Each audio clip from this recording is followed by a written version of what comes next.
To set your phone to vibrate when you pause or resume live transcribe in Samsung Galaxy S23 Ultra, swipe down the top of the screen and then tap setting icon.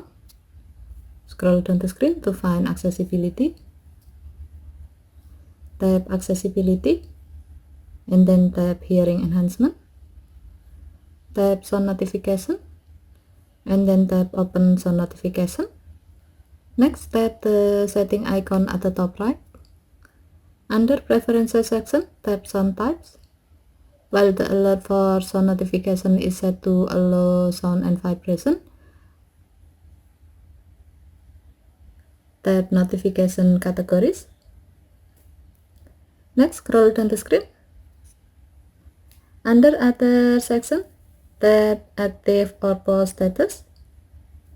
While the alert for active or pause status sound notification is set to alert, tap the gray on off switch next to vibrate to enable this option.